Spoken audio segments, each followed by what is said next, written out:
আসসালামু আলাইকুম রহমতুল্লাহি তাআলা ওয়া বারাকাতুহু। আজকের ২৭তম ক্লাসে আপনাদের সকলকে আন্তরিক শুভেচ্ছা ও অভিনন্দন। প্রিয় দর্শক, আমরা কিন্তু প্রায় ৩০টি ক্লাসের একেবারে শেষ প্রান্তে ২৬টি ক্লাস অলরেডি শেষ করে ২৭তম ক্লাসে এসে পড়েছি আলহামদুলিল্লাহ। প্রিয় দর্শক, ইতিমধ্যে যারা রেগুলার ক্লাস করেছেন আশা করি আপনাদের অনেক উন্নতি হয়েছে। আপনারা কিন্তু অবশ্যই আমাকে জানাবেন যে আপনাদের উন্নতি হচ্ছে কি হচ্ছে না, এতে আমিও আরো আপনাদের জন্য এমন ভালো ভালো ভিডিও বানাতে উৎসাহিত পাবো ইনশাল্লাহ। প্রিয় দর্শক, ৩০টি ক্লাস শেষ হওয়ার পরে কিন্তু আমাদের শেষ নয়। আমরা ইনশাল্লাহ আমপারা সঠিকভাবে পড়ার চেষ্টা করব, মাস করব, প্র্যাকটিস করব। এরপর কোরআন শরীফ শুরু থেকে শেষ পর্যন্ত পড়ব ইনশাল্লাহ। তো প্রিয় দর্শক, দেরি না করে আমরা ভিডিওর মূল পয়েন্টে চলে যাই। আমরা শুরু করি আজকের ক্লাসটি। আউযু বিল্লাহি মিনাশ শাইতানির রাজিম, বিসমিল্লাহির রহমানির রহিম। প্রিয় দর্শক, আজকের ২৭তম ক্লাস আমরা ২৭ পৃষ্ঠা থেকে শুরু করব ইনশাল্লাহ। গত ২৬তম ক্লাস ২৬ পৃষ্ঠায় শুরু করেছে। এখন আমাদের আর কোনো নিয়ম কানুন নেই, শুধুমাত্র আমরা প্র্যাকটিস করব। আমার সাথে সাথে বলুন, আউযু বিল্লাহি মিনাশ শাইতানির রাজিম। আপনারা বলুন, বিসমিল্লাহির রহমানির রহিম। সালামু, সালামু গুন্না হবে। সিন জবসা, লাম খাজব, লা, মিম দুই পেশ মুন, তানভিন। তানভিনের পরে কফ এসেছে। কফ হচ্ছে ইকফার হরফ। প্রিয় দর্শক, যাদের যাদের মনে এসেছে তারা অবশ্যই ভালো করে পড়েছেন, এতে কোনো সন্দেহ নেই। কিন্তু যাদের মনে আসেনি তারা কিন্তু এখনো পেছনের ক্লাসগুলো ভালো করে করেনি। তাই আপনাদের কাছে অনুরোধ, পেছনের ক্লাসগুলোতে যদি ফাঁকিবাজি হয় তাহলে কিন্তু সামনের পড়াগুলো খুবই কঠিন লাগবে, বোরিং লাগবে, মন বসবে না। সালামু কওলাম। আপনারা বলুন, মিম র কে ধরবে। মির, রব্বির। একটু ভেঙে বলে দিই, আপনাদের বুঝতে সুবিধা হবে। জজমওয়ালা হরফের পরে তাজদিদওয়ালা হরফ আসছে, জন্য জজমওয়ালা হরফকে ধরিনি। মিম রজের মির। আবার রয়ের জবরটা বাকে ধরবে। র বাজব রব, মির রব। আবার বায়ের নিচে দুই জেরটা আবার র কে ধরবে। বা রজের বীর, মির রব্বির। র জবর র, মির রব্বির র। হিম, মির রব্বির রহিম। সালামু কওলাম মির রব্বির রহিম। আপনারা বলুন, সালামু কওলাম মির রব্বির রহিম।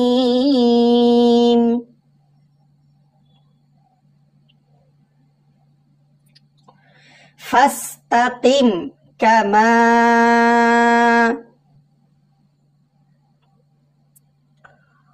উমিরতা।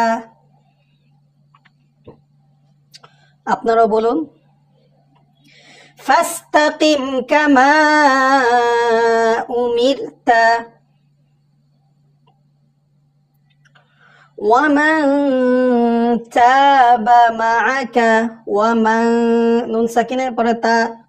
ওয়ামান তাবা মাআকা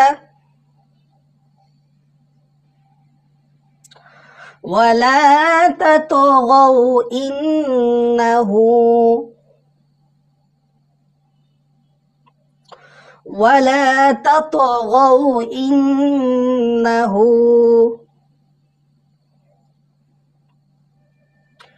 বিমা তা'মালুনা বাসীর।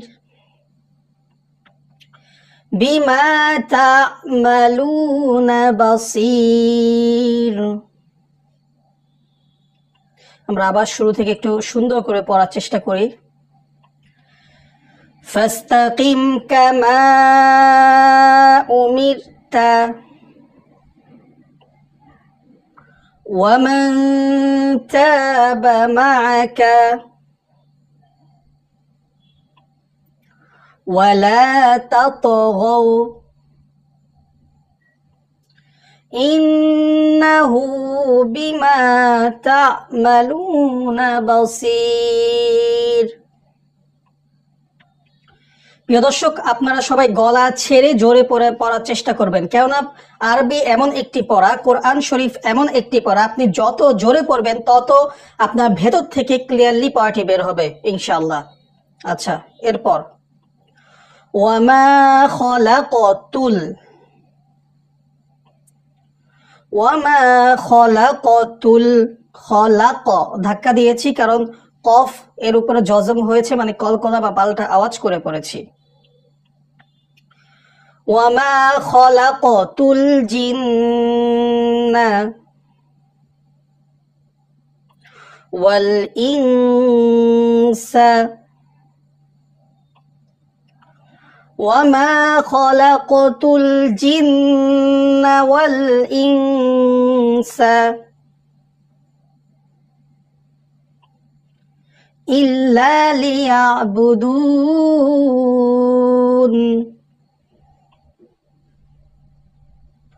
ওয়াত্তাকুল্লাহা। আপনারা বলুন ওয়াত্তাকুল্লাহা। ইন্নাল, দর্শক এই আল্লাহ শব্দের মাঝে এই যে লাম খারা জবর এখানে আছে, যে এখানে কি ল হবে না লা হবে আপনাদের বলতে হবে। পেছনের ক্লাসগুলো যদি না করে থাকেন তাহলে কিন্তু এটা বলতে পারবেন না। বলেন তো, ল হবে না লা হবে? ইন্নাল্লাহ না ইন্নাল্লাহ? দেখি, এই যে দেখছেন, অনেকেই পারছেন, অনেকেই কিন্তু পারেন না, অথচ আমি কিন্তু পেছনে এগুলো খুব ক্লিয়ারলি ভালো করে শিখিয়ে এসেছি। না, আপনারা যদি না পারেন তাহলে আমার কেমন লাগবে বলেন?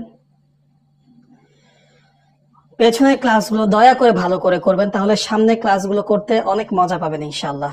আচ্ছা, এখানে হবে হচ্ছে ল, কেননা আল্লাহ যে শব্দটি রয়েছে এর আগে যদি জবর বা পেশ থাকে তখন কিন্তু ওই আল্লাহ শব্দটি মোটা, মানে ল হয়।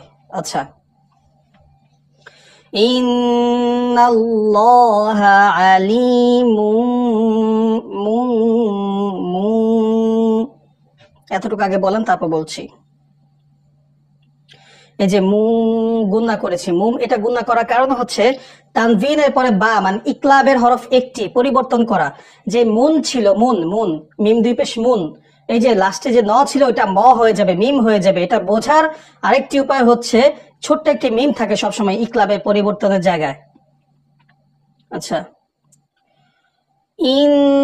ইন্নাল্লাহা আলিমুম বিদাতিস সুদূর।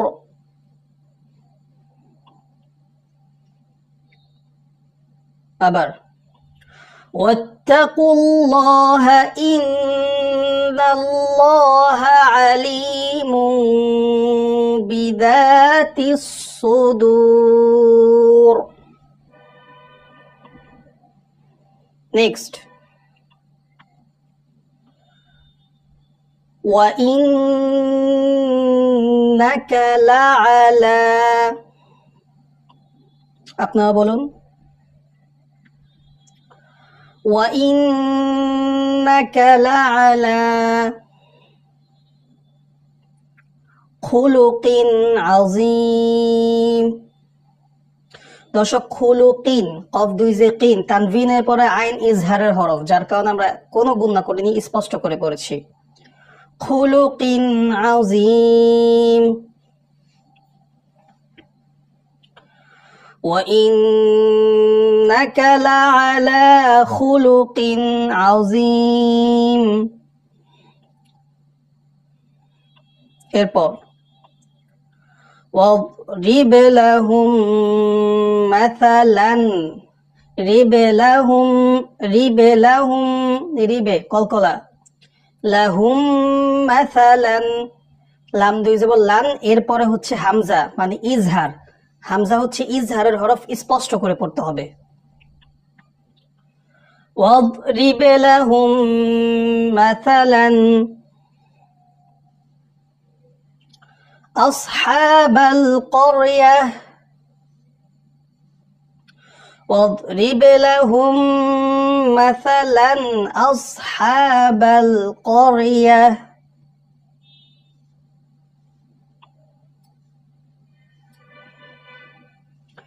إذ جاءها المرسلون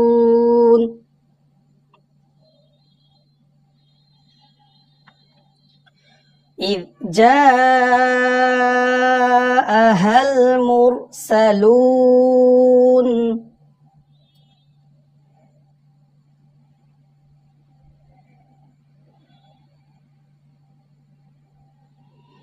এরপর কাল্লা বাল। প্রিয় দর্শক, এখানে দেখুন সিন কাফ তা তা মানে সাক্তা।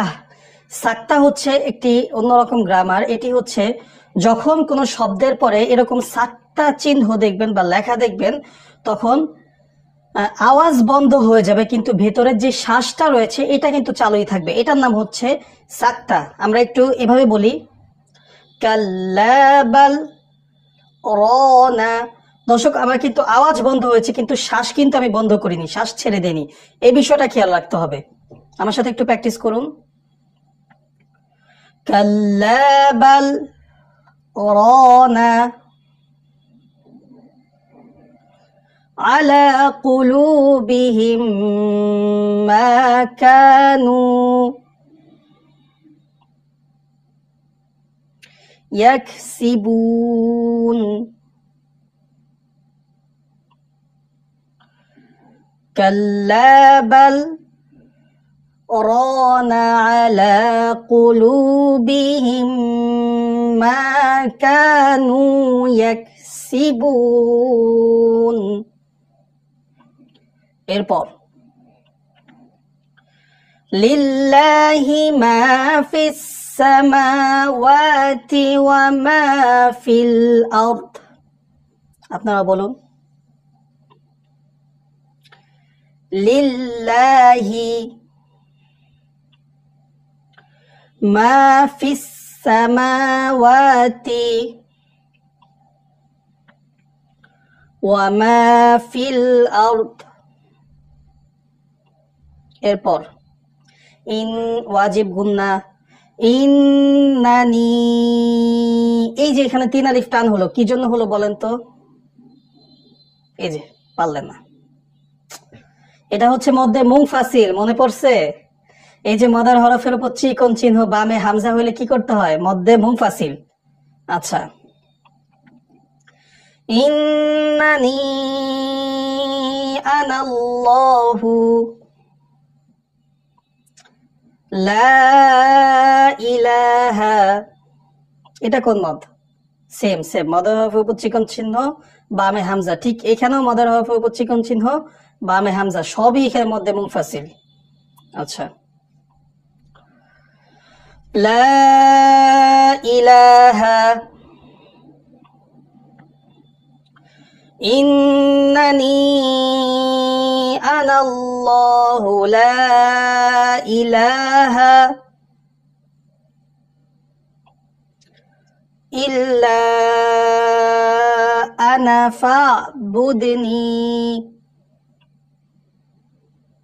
প্রিয় দর্শক, অনেকেই এখন হয়তো বা মনে মনে বলতেছেন, আল্লাহ নুন আলিফ জবর না আনা, হুজুর তো টান দিল না, কেন টান দিল না, এরকম কিন্তু বলতেছেন। কিন্তু আমি বুঝি আপনাদের মনের কথা, আমি বুঝি, বুঝছেন? আসলে বিষয়টা হচ্ছে, আমরা পড়েছিলাম যে কোরআন শরীফের মাঝে জবরের বাম পাশে খালি আলিফ হলে টান দিতে হয়, কিন্তু আনা শব্দে কখনোই টান দেওয়া যাবে না। আনা আনা আনা শব্দে টান দেওয়া হবে না। শুধু পুরো কোরআন শরীফের মাঝে 4টা আনা রয়েছে, সেখানে শুধু টান দেওয়া যাবে, এছাড়া আর কোনো আনাতে টান দেওয়া যাবে না। সেই সূত্রে কিন্তু আমি এখানে কোনো টান দিইনি। আচ্ছা, পুরো আয়াতটা আমরা একটু পড়ার চেষ্টা করি। ইন্নানি আনাল্লাহু লা ইলাহা ইল্লা আনা ফা'বুদনি।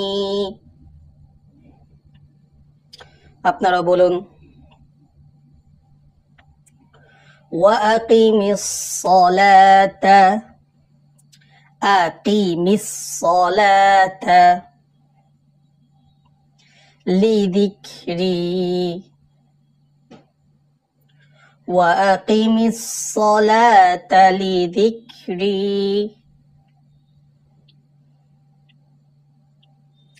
ইন্নি 3 আলিফ টান, মদের হরফের উপর চিকন চিহ্ন, বামে হামজা, মধ্যে মুনফাসিল। ইন্নী আনাল গফুরুর রহিম।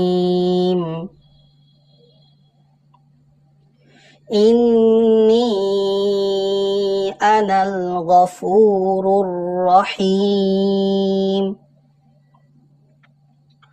আলহামদুলিল্লাহ প্রিয় দর্শক, আজকে 27 নম্বর ক্লাসও আলহামদুলিল্লাহ শেষ করে ফেললাম। আমরা কিন্তু মূলত কায়দা কিন্তু শেষ করেই ফেলেছি, জাস্ট প্র্যাকটিসিং এর জন্য কোরআন থেকে কিছু আয়াত পড়ছি আলহামদুলিল্লাহ। আর কয়েকটা ক্লাস পরে আমরা আমপারা শুরু করব ইনশাআল্লাহ। আমপারা যখন শুরু করব আমরা কিন্তু প্রতিদিন 2টা করে সূরা আপলোড দেওয়ার চেষ্টা করব ইনশাআল্লাহ। আপনাদের যদি সাপোর্ট ও ভালোবাসা থাকে ইনশাআল্লাহ আমরা আমার কার্যক্রম আমি চালিয়ে যাব। কিন্তু যদি আপনারা সাপোর্ট না করেন, ভালোবাসা না দেন, আমাদের ক্লাসগুলো যদি আপনারা ঠিকভাবে না করেন, তাহলে কিন্তু আমরাও অনুৎসাহিত হয়ে পড়ব, আমরাও আর ভিডিও এভাবে বানাতে পারবো না, দুঃখজনক হলেও বলতে হচ্ছে। যাই হোক প্রিয় দর্শক, আজকের 27 নম্বর ক্লাসটি ছিল এ পর্যন্তই। ভালো লাগলে ভিডিওটিতে লাইক করবেন, চ্যানেলকে সাবস্ক্রাইব করে দিবেন, আপনাদের বন্ধু বান্ধবের সাথে শেয়ার করবেন যেন তারাও আসলে শিখতে পারে। ধন্যবাদ, দেখা হবে নেক্সট 28 নম্বর ক্লাসে। সে পর্যন্ত ভালোই থাকুন, সুস্থ থাকুন। ধন্যবাদ। আসসালামু আলাইকুম ওয়া রাহমাতুল্লাহি তাআলা ওয়া বারাকাতুহু।